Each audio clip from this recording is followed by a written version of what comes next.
The city skyline glimmered like 1,000 diamonds scattered across the velvet dark. From the top floor of the cross tower, Ethan stood before the vast glass wall, his reflection a shadow framed by power and emptiness. The office was silent, except for the faint hum of the city far below, a symphony of lives that didn't belong to him. He pressed his hands against the cold glass, jaw tense, the weight of his father's words still echoing like a sentence in his mind. "You will marry Isabella Hale," his father had said, the tone absolute, final. "The merger requires it. Without her, the deal collapses, and so does everything I built." Ethan had felt something sharp twist inside him then. Anger, defeat, the familiar sting of being a pawn in someone else's game. He turned away from the window now, eyes dark as midnight, and poured himself a drink. The scotch burned its way down, a bitter comfort. Marriage, he thought with a grim smile. It was just another deal, another transaction dressed in silk and deceit. The name Isabella Hale didn't soften the command. He'd seen her once, years. Ergo, polite, quiet, the kind of woman raised to smile even while being broken. Her family's company was floundering. The Hales were desperate. This arrangement would save them, but it wasn't charity. It was control. His father's kind of love. Ethan had sworn long ago that he would never be controlled again. Not by anyone. Not after what his mother had done. The betrayal that had hollowed out his belief in love and left him with nothing but steel in his veins. He looked at the contract on his desk. A marriage clause hidden between pages of legal language. 2 weeks. 2 weeks until he became bound to a woman he didn't want, in a merger that would make him richer and emptier than ever before. Across the city, in a house that smelled faintly of wilted lilies and coffee gone cold, Isabella Hale sat at the kitchen table, her hands trembling around a cup she hadn't touched. Her father's face was pale, his shoulders slumped with defeat. Her younger brother, barely 18, sat silent beside him, eyes full of fear. "They're offering to save the company," her father said, voice low, broken. "But there's a condition." He couldn't even look at her. They want you, Isabella. The Cross family will only finalize the merger if you marry their son." The world tilted. For a moment she thought she'd misheard, but the shame in his eyes told her she hadn't. Her stomach twisted, a wave of nausea and disbelief. "You're asking me to marry a stranger to pay our debts?" Her father's silence was worse than any answer. She thought of her brother, the last of their family's pride, his education hanging by a thread. She thought of their mother's memory, of everything her father had worked for, and she understood what her silence would mean. Without this marriage, they would lose everything. Isabella rose from her chair, her pulse loud in her ears. The walls seemed to close in around her as she whispered, "I'll do it." That night, she stood by her bedroom window and watched the city lights flicker in the distance, wondering where he was, this man she would soon call husband. She didn't know that, at that same moment, Ethan Cross stood in his tower, making a promise to himself. When the time came, he would marry her. He would fulfill his duty, but she would never have his heart. "I'll give you my name," he murmured to the night, the words tasting like ash. "But not my soul."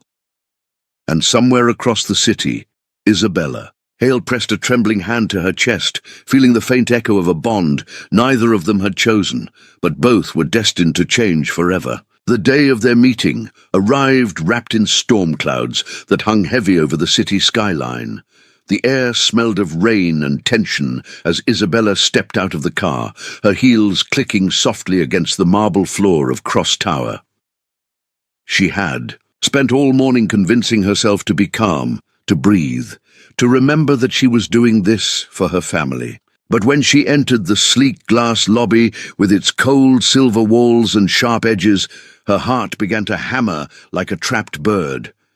The receptionist's polite smile was mechanical as she led Isabella toward the top floor.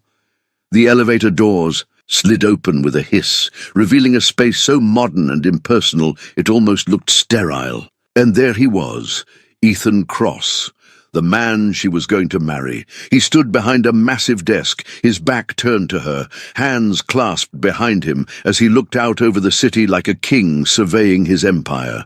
His dark suit fit him perfectly, every line of his body sculpted with quiet authority. When he turned, his eyes were colder than the rain outside.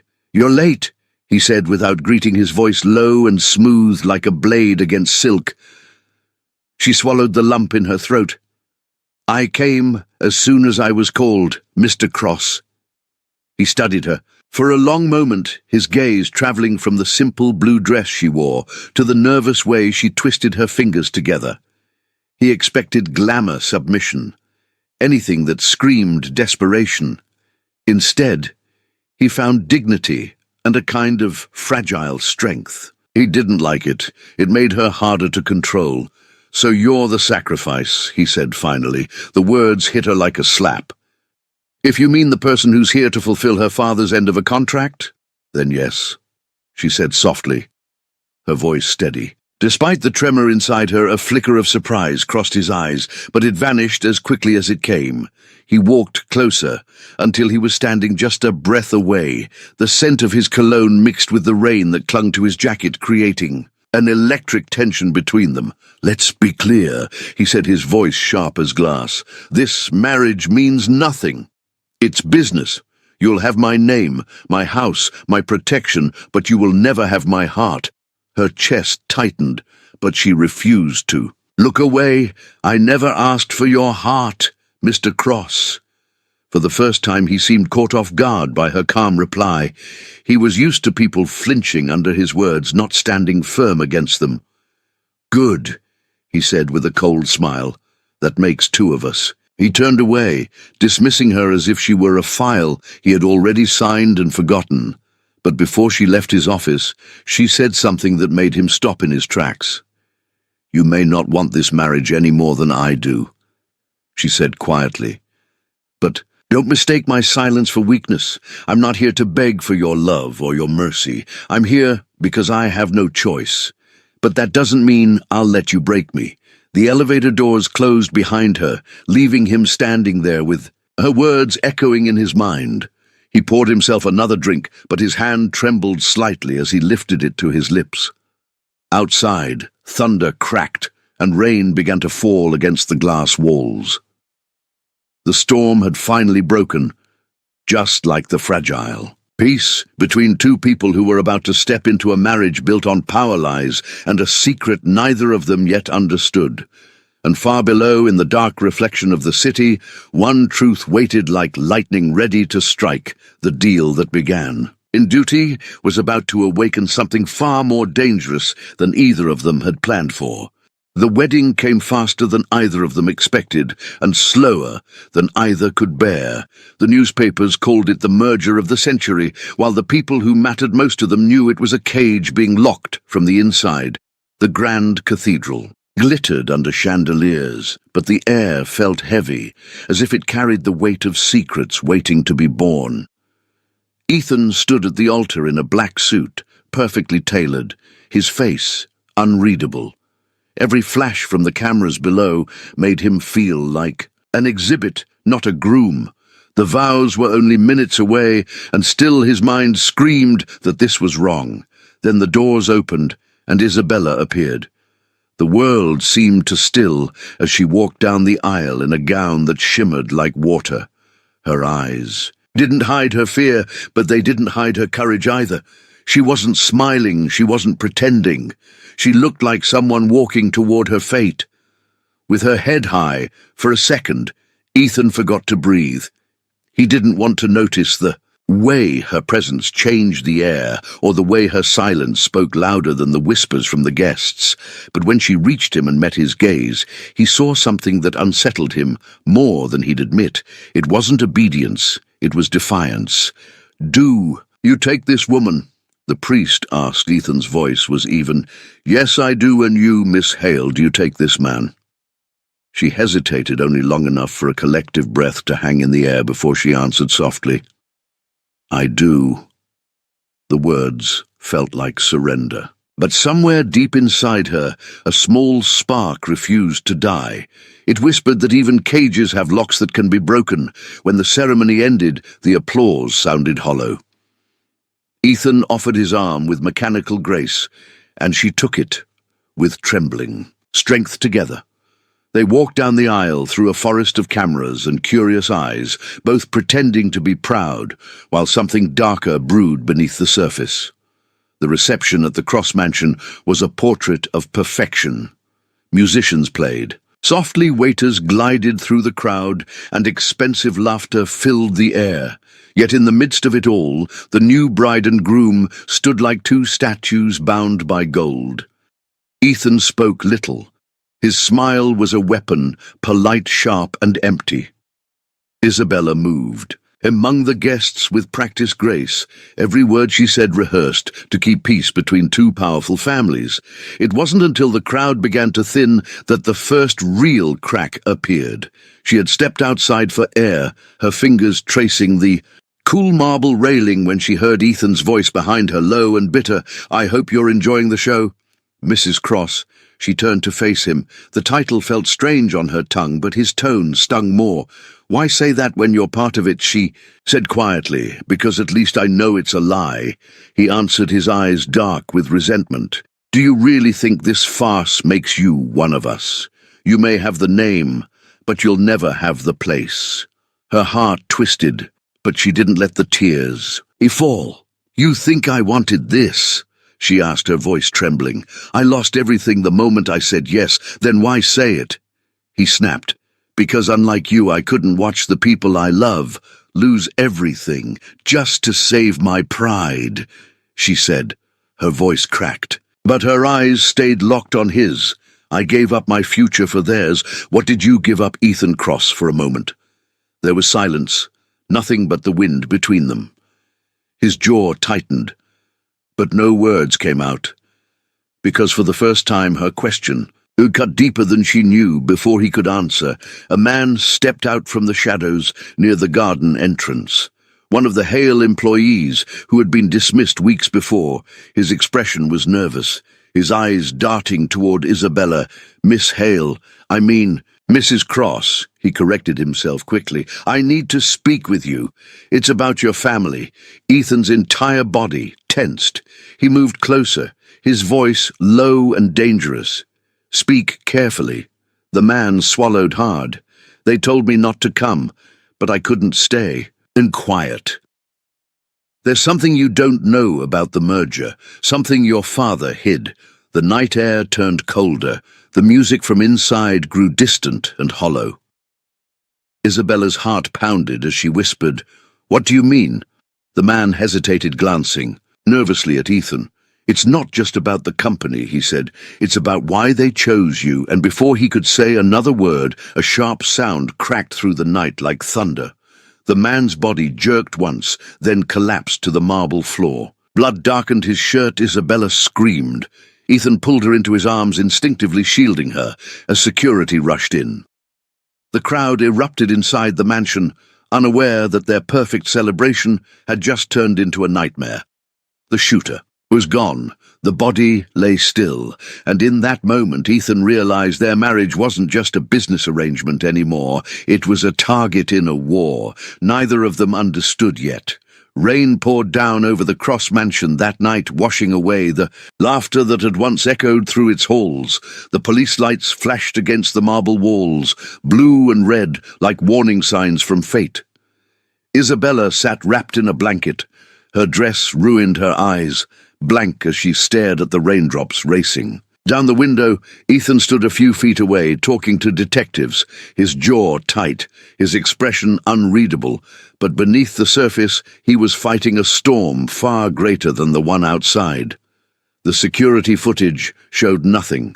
The shooter had vanished, as if he had been swallowed by the rain. The man who had tried to warn Isabella lay covered by a sheet in the garden, his last words still burning in her mind. "It's about why they chose you." When the last of the officers left, Ethan finally turned. To her, she looked fragile, sitting there on the couch, soaked hair sticking to her cheeks, but her eyes still carried that quiet strength, the same one that had defied him at the altar. He sat across from her, resting his elbows on his knees, his voice low. "You need to tell me everything you know about your father's deal. I already told you," she said softly, her voice trembling. "They said it was a merger to save both companies. Nothing more. Then why would someone die trying to tell you otherwise?" Ethan asked sharply. His patience was thinning, but there was something else in his voice now, something unfamiliar. Worry. She looked at him, her fingers gripping the blanket. "I don't know, Ethan. I swear I don't." He stared at her long enough to see the truth in her eyes. She wasn't lying, and that terrified him more than if she had been, because it meant someone else was pulling the strings, someone powerful enough to manipulate both of their families. He stood suddenly pacing the room. The walls of the mansion felt like they were closing in. The business merger, the forced wedding, the warning tonight.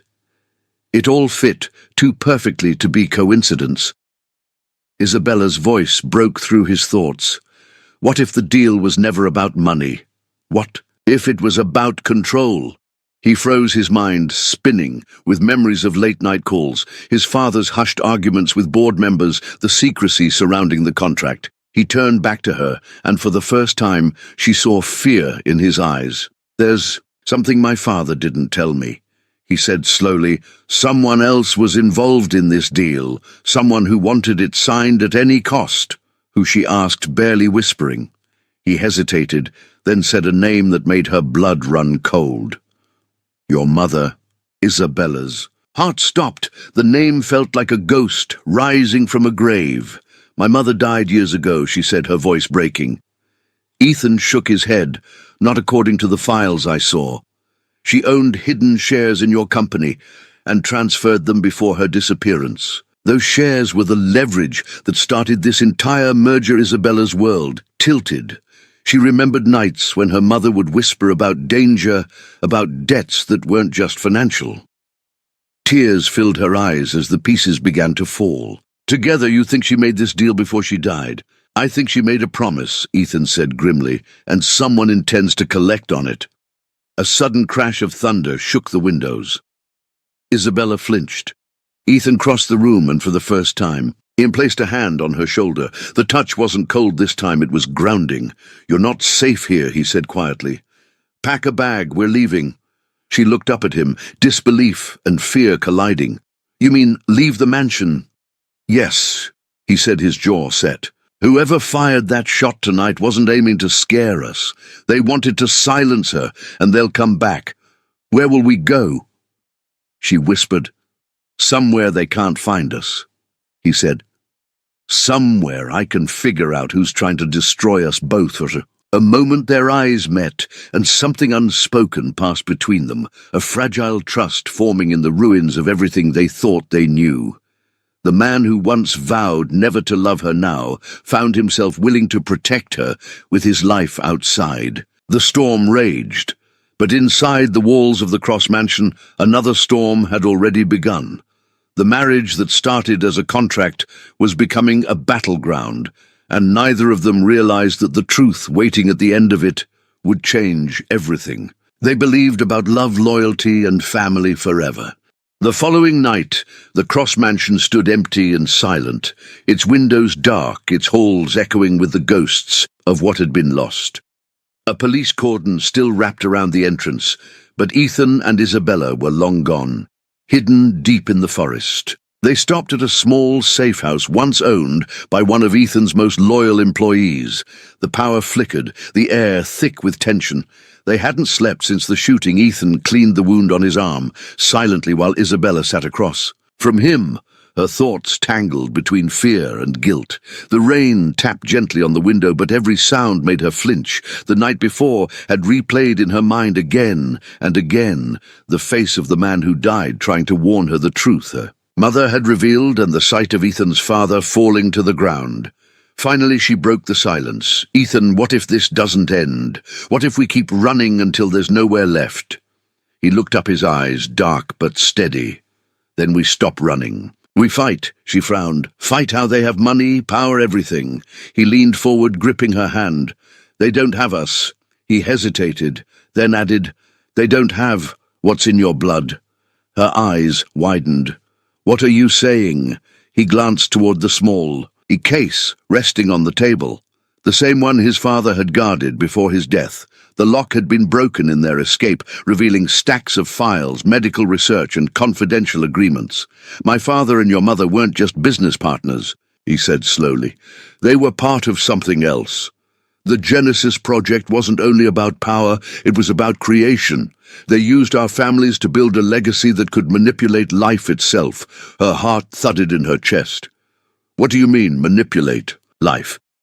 He handed her one of the documents. Read this. The paper was old, the ink smudged, but the words were clear. Genetic immunity, trial subject, Hale line generation 2. She looked up, her breath catching. This is me. He nodded grimly. They experimented. On your mother before she disappeared. She carried the serum's prototype. When she gave birth to you, you inherited part of it, and you. She whispered, terrified. He pulled down his sleeve, revealing a small scar at the base of his wrist. My father injected me when I was a child, said it was a vaccine for family health records, but it wasn't. He was preparing me to be the other half of the formula. She dropped the paper, her hands shaking. So our marriage wasn't about business. It was about combining whatever is in us. He nodded again. The consortium doesn't need love. They needed bloodlines. And now that both our families are gone, we're the only ones left. The lights flickered and went out, plunging the room into darkness. Ethan stood immediately, his instincts on edge. From the distance came the faint sound of engines approaching. They found us, he hissed. Isabella grabbed the case, clutching it to her chest. Ethan took her hand and pulled her toward the back door. They ran into the forest branches, clawing at their clothes. The night was cold, the air thick with fog. Behind them the roar of vehicles grew louder, and the first flash of headlights broke through the trees. Ethan turned sharply, pulling her behind a fallen log. Stay down, he whispered, his hand gripping the gun at his side.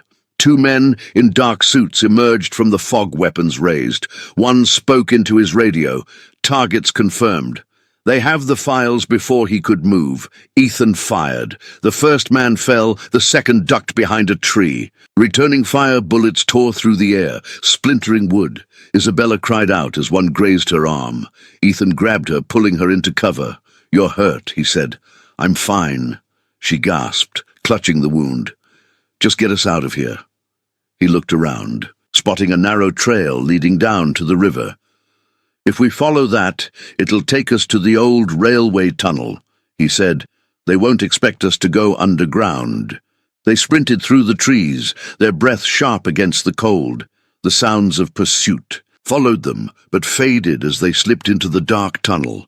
The air was damp, the only light the flicker of Ethan's small flashlight. Isabella leaned against the wall, exhausted, her voice trembling. How much longer can we keep doing this until— It's over, he said firmly, until we take them down. She looked up at him, the fear in her eyes slowly giving way to something else.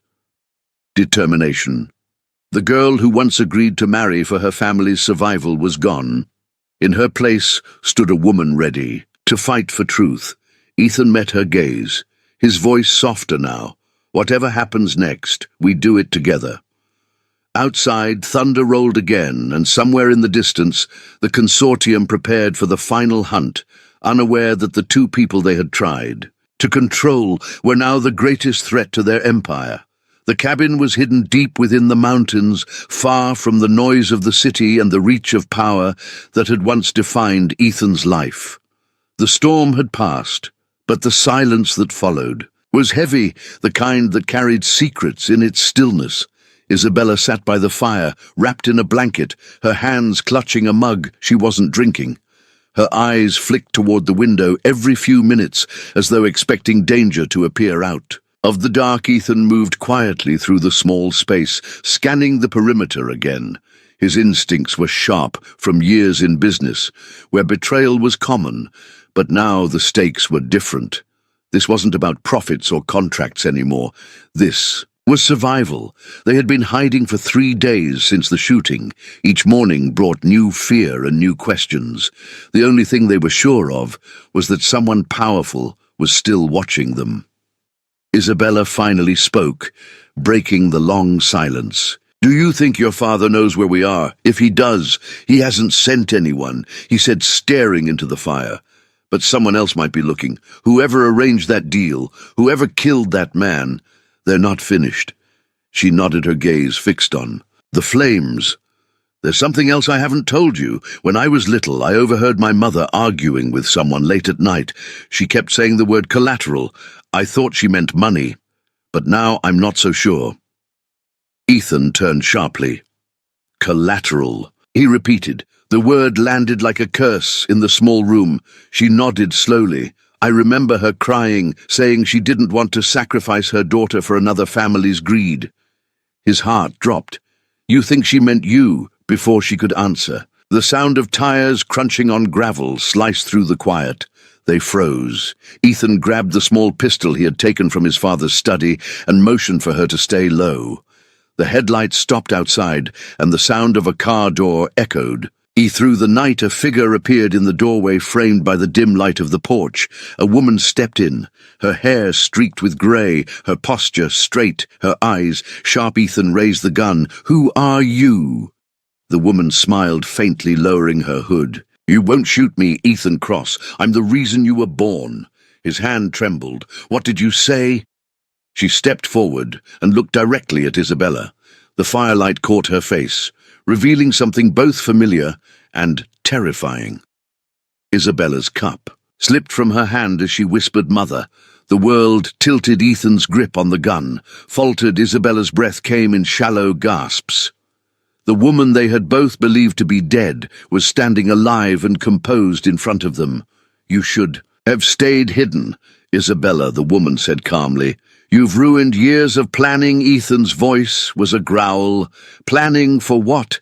She looked at him with eyes as cold as his father's. "Because you both were never meant to love each other." She moved closer, each word heavy with authority. "This marriage was designed for control, the merger, the shares, the debt. It was all part of an old promise between me and your father." Ethan felt the air drain from his lungs. "You worked with my father. I built him," she said simply. "And when he broke his vow, I used both of you to finish what we started." Isabella's tears spilled down her cheeks. Her voice trembled. "Why fake your death? Why make me believe you were gone? Because love makes people weak." Her mother said coldly, "I needed you to grow without it." For a long moment no one moved. The fire crackled softly behind them. Ethan's mind spun with rage and disbelief. Every lie, every deal, every moment of their forced marriage traced back to the woman standing before them. Then Isabella stood slowly, her voice trembling but fierce. "You created this to destroy us, but you forgot one thing. You can't control what you don't understand." And before her mother could respond, Ethan lowered his gun, took Isabella's hand and whispered, "Then let's end it together." Outside, thunder rolled again, as if the sky itself was warning them. The woman who had started it all smiled faintly and said, "You think this ends with me? You have no idea what you've uncovered." And with that she turned and disappeared into the storm, leaving behind a truth far more dangerous than her lies. A truth that neither Ethan nor Isabella were ready to face yet, but one that would decide whether their love would save them or destroy everything around them forever. The fire burned low, casting long, shifting shadows across the wooden walls of the cabin. Isabella sat on the edge of the bed, staring at the door that her mother had walked through only hours before. Her mind was a storm of disbelief and pain. The woman she had mourned for years, the mother she had cried for in sleepless nights, was alive and had been the architect of her suffering. Ethan stood by the window, his eyes locked on the dark forest outside. His reflection in the glass looked haunted. hadn't spoken since her mother left. The silence between them was heavy, filled with the echo of betrayal. Ethan finally turned his voice low and rough. "She knew everything, Isabella, about you, about me, about the deal. She even knew the day of the shooting." Isabella looked up, her voice trembling. "She used us both, Ethan. She made me believe that saving my family was my choice when it was really her plan all along." He ran a hand through his hair, pacing the small space. "She said something before. She left. That doesn't make sense." He turned to face her. "You have no idea what you've uncovered." What did she mean by that? Isabella's brow furrowed. There was fear in her mother's eyes when she said it. Not arrogance. Real fear. "I think someone else was controlling her too." Ethan froze. The thought unsettled him more than anything. If the woman who had orchestrated all this wasn't the one in charge, then who was? Suddenly a soft beeping sound filled the cabin. They both turned toward the corner where Ethan's abandoned briefcase sat. A tiny red light blinked inside the lining. He moved fast, tearing it open and finding a small black device lodged between the Fabrica tracker. He hissed, "She's been monitoring us," before he could destroy it. The phone in his pocket vibrated. A message appeared on the screen with no sender and only 5 words. "Leave the cabin or die." Isabella's eyes widened. Ethan's grip on the phone tightened. "How did they find us?" he muttered. But then he stopped. The device wasn't the only thing planted here. He looked around the room, noticing for the first time the faint hum near the ceiling, the air vent. There was another tracker inside. He grabbed Isabella's hand. "We're leaving now." They ran into the storm rain, slicing across their faces as they made their way down the narrow mountain road. The car roared to life, but before they could reach the main highway, a dark SUV appeared in the rearview mirror, headlights flashing once before accelerating there. "Following us," Isabella said, her voice trembling. "Hold on." Ethan's voice was calm, but his heart pounded. He swerved through the winding road, trying to lose the pursuer. The SUV stayed close, closing the distance every second. Suddenly, it rammed the back of their car, sending them spinning. The world blurred, headlights, trees, and rain colliding in chaos. The car slammed to a stop against a barrier, airbag smoke and shattered glass filling the night. Isabella gasped for air. Ethan reached over, blood streaking down his forehead. "Are you hurt?" She shook her head, barely whispering. "I'm fine." He turned toward the SUV's headlights, but they were gone. The road was empty, silent.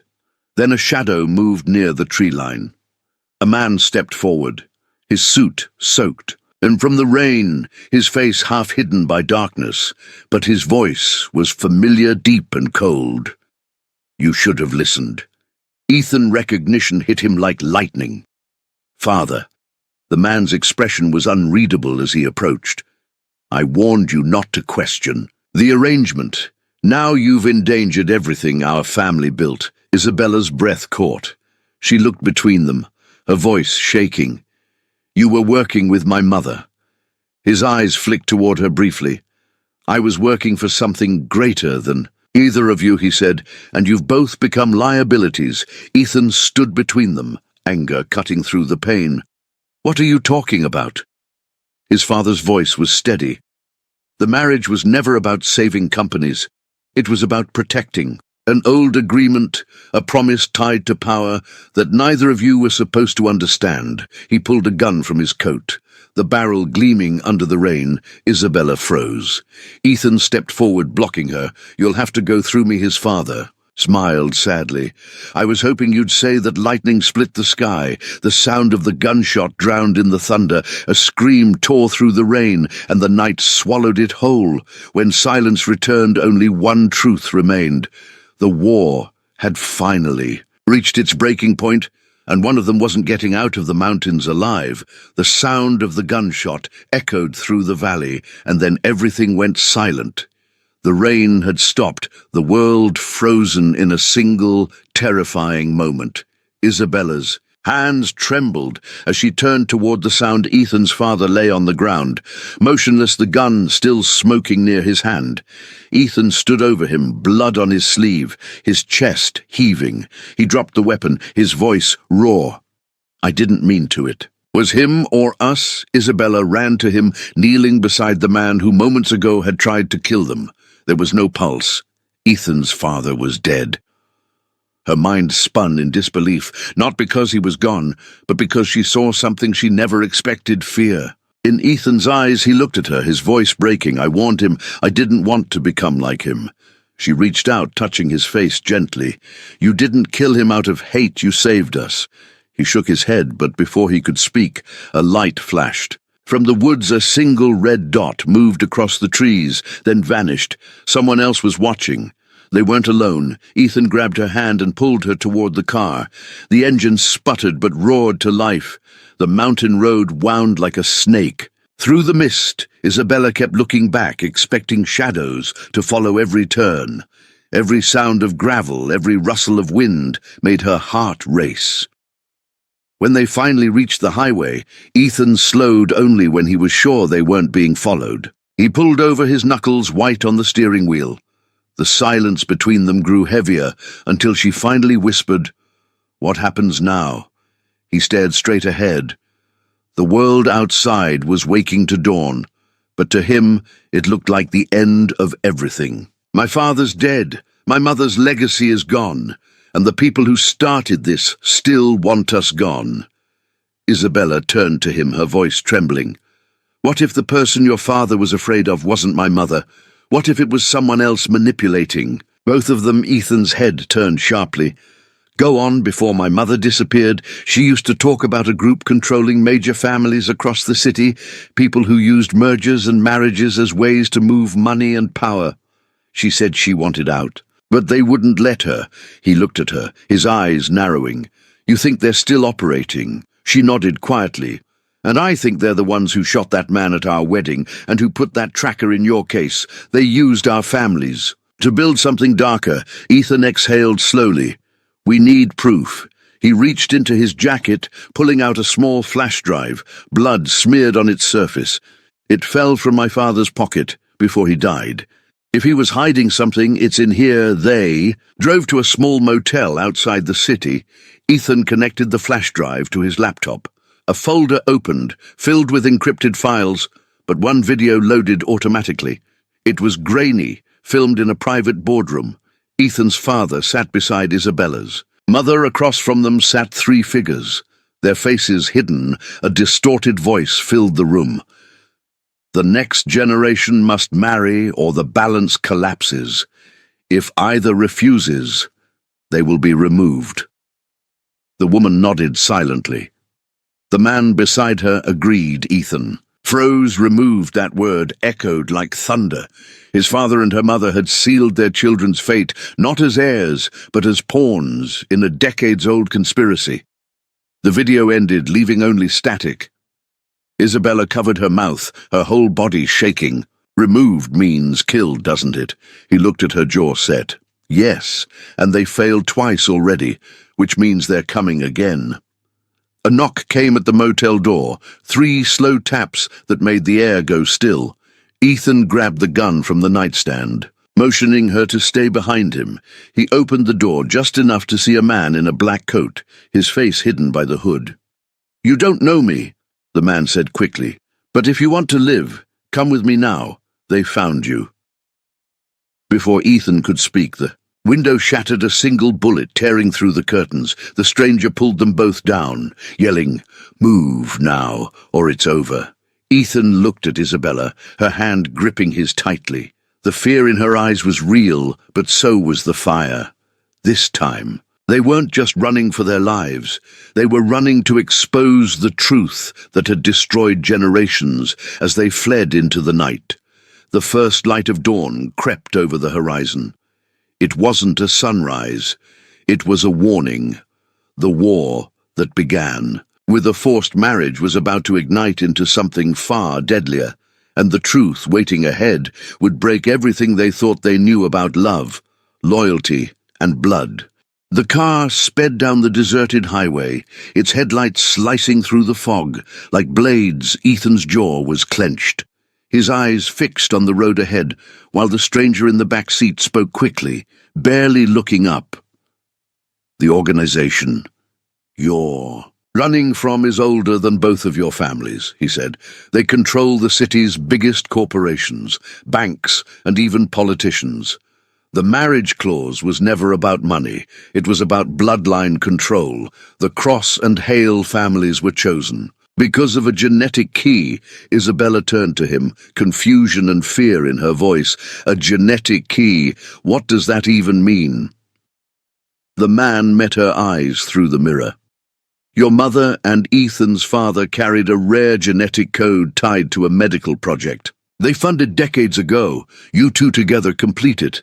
That's why they forced the union, and that's why they can't let either of you live.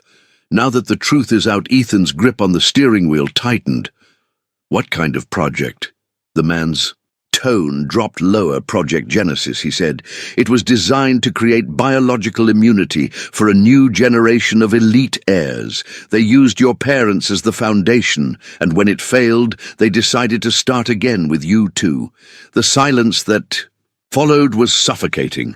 Isabella's heart pounded. The idea that her entire life had been engineered made her stomach twist. She looked at Ethan, searching for words, but his expression was cold with disbelief. "You're telling me my father used me as part of some genetic experiment?" he said, his voice low with rage. The man nodded slowly, and he wasn't the only one. The ones behind Genesis still operate under a different name now, the Consortium. They erased everyone who tried to expose them, including your mother. Ethan's mind reeled. The flash drive, the contracts, the arranged marriage, it all began to connect like dark threads forming a web. "And my father," he whispered. "He wasn't protecting me, was he? He was protecting them." Before the stranger could answer, bright lights appeared in the distance, multiple vehicles speeding toward them from the opposite direction. Ethan's instincts flared. He slammed the brakes. The car swerved off the road, stopping near an abandoned gas station. "Get out," he said, grabbing Isabella's hand. The stranger followed. They ran behind the crumbling building just as black SUVs screeched to a stop. The sound of car doors opening filled the air. Ethan crouched low. His gun drawn, Isabella's heart raced. The stranger motioned toward the back exit, whispering, "Go around the pumps. I'll draw them off. You'll get killed." Ethan hissed, "Already dead to them." The man replied with a grim smile. He pulled a small device from his pocket, pressed a button, and sprinted toward the cars. Within seconds, the explosion shook the ground. Fire and smoke filled the air. The SUVs erupted in chaos. Ethan pulled Isabella through the back alley. The heat from the blast burned against their skin as debris rained down. Behind them, gunfire cracked through the night. They kept running until they reached an old freight yard. The air smelled of rust and oil. Ethan guided her into an empty train car. They crouched in the darkness, listening to sirens wailing in the distance. Isabella pressed her trembling hand against his chest, feeling his heartbeat. He looked down at her, his breath unsteady. "Are you hurt?" "No," she whispered, but her voice broke. "I'm scared, Ethan. They killed your father. They lied about my mother, and now they want us gone. Why us? Why can't they just let us live? Because we're the proof," he said softly. "The proof that their plan failed." She stared at him, eyes wide. "What do you mean?"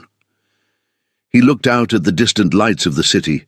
"Because somewhere inside us is the secret they couldn't control, and whatever it is, it's powerful enough to destroy everything they built." Before she could respond, footsteps echoed outside. Someone was approaching. Ethan raised the gun again, but a faint, familiar voice called through the dark, "Ethan, Isabella, it's me." They froze. Isabella's eyes widened. She recognized that voice. It was her mother. Ethan's hand shook slightly as the door slid open. The woman stepped inside, her face pale, her coat torn. She looked terrified. "They found me," she gasped. "The Consortium is coming for you tonight." Ethan's heart sank. "How do we stop them?" She looked between them. her eyes glistening. Because the answer isn't in the city or in your families, it's in both of you. Together. You carry what they fear most. Isabella stepped forward, her voice trembling. What is it? Her mother reached into her coat, pulling out a small silver vial glowing faintly under the moonlight. It's in your blood, she whispered. And before you can use it, you'll have to survive the night, because by sunrise they will burn the city to erase you both forever. The moon hung low over the freight yard, its light cold and sharp against the steel of the empty trains. Isabella held the glowing violin, her trembling hand, its faint silver pulse, reflected in her wide, frightened eyes. Ethan stood beside her, his breath heavy with exhaustion and fury. They had been hunted for days, betrayed by their families, haunted by ghosts of secrets that refused to stay buried. And now the truth shimmered between them, fragile and dangerous. Her mother's voice broke through the silence. You have one chance. That vial holds the antidote to the Genesis serum.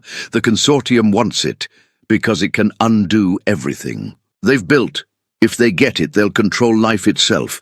Ethan took a step forward, his voice dark. Then we destroy it. Her mother shook her head. No, if you destroy it, they'll never stop coming. The only way to end this is to expose them. The formula is encoded in your blood. It needs both of you to activate it. You're the key and the lock, Ethan and Isabella together. A low rumble echoed from the distance. Headlights appeared like ghosts through the fog. Black SUVs again. Isabella's pulse quickened. They found us. Her mother's eyes went wide. Go now, she whispered. Run through the old tunnels beneath the yard. There's a lab hidden at the end, built before the consortium took over. If you reach it, you can upload the formula to the world before they silence you. Ethan grabbed Isabella's hand, pulling her toward the tunnels as engines roared closer. Bullets tore through the air, striking metal and concrete. The freight yard erupted in chaos. Isabella's mother stayed behind, firing at the shadows, buying them seconds of life. The sound of her gun echoed and then was swallowed by silence.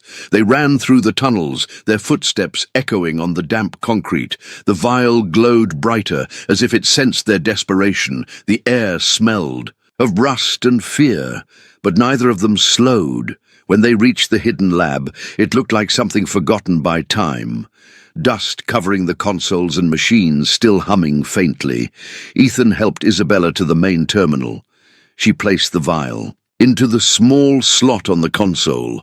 The screen flickered to life, displaying lines of encrypted data. You know how to do this, she asked. Breathless, he nodded, fingers flying across the keys. I can break the encryption, but I'll need time. A distant explosion shook the ground. They're coming, she whispered. Then we finish this before they arrive. He said, his voice firm but calm. The door at the far end burst open, men in black suits pouring in, armed and relentless. Ethan fired back, taking cover behind a metal pillar. One bullet grazed his arm, blood soaking through his sleeve. He didn't stop. Keep going, he shouted. Don't let them take it. Isabella focused on the screen, typing in the last command. Her hands shook, but her mind was clear. The upload began. A loading bar crawling forward, agonizingly slow. The agents pushed closer. Ethan fired again until his gun clicked empty. One man lunged at him, knocking him to the floor. The fight was brutal, fast.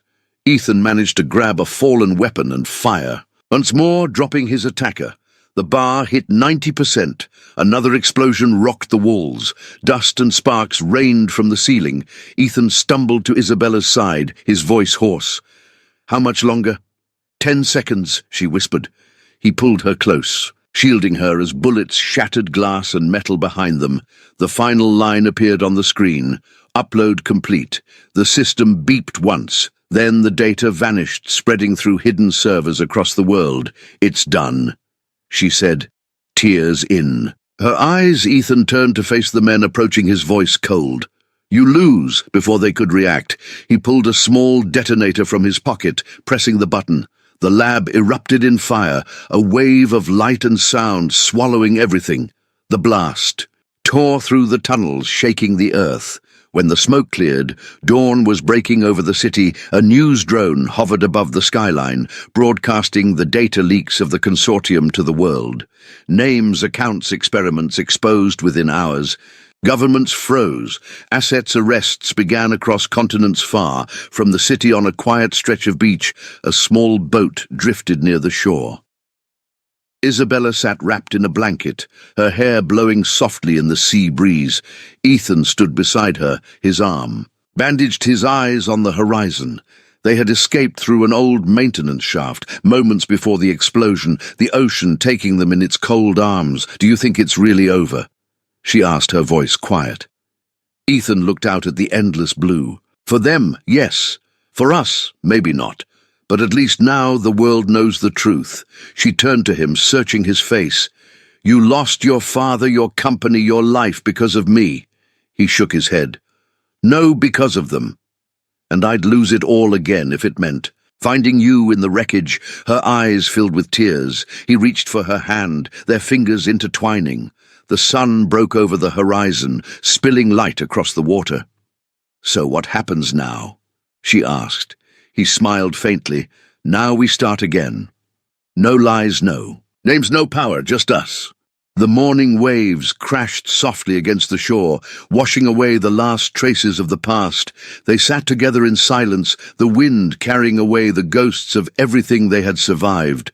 The world would remember the Cross and Hale scandal as the day two families fell. But for Ethan and Isabella, it was the day they finally chose freedom. And as the sun rose higher, turning the sky gold, he whispered the words that once began in hatred, but now carried the weight of love. "I will marry you. Again, every day for the rest of my life." She smiled through her tears, her hand tightening around his. "I'll hold you to that." The waves answered like a promise, and the world kept turning, carrying them forward into a future finally their own.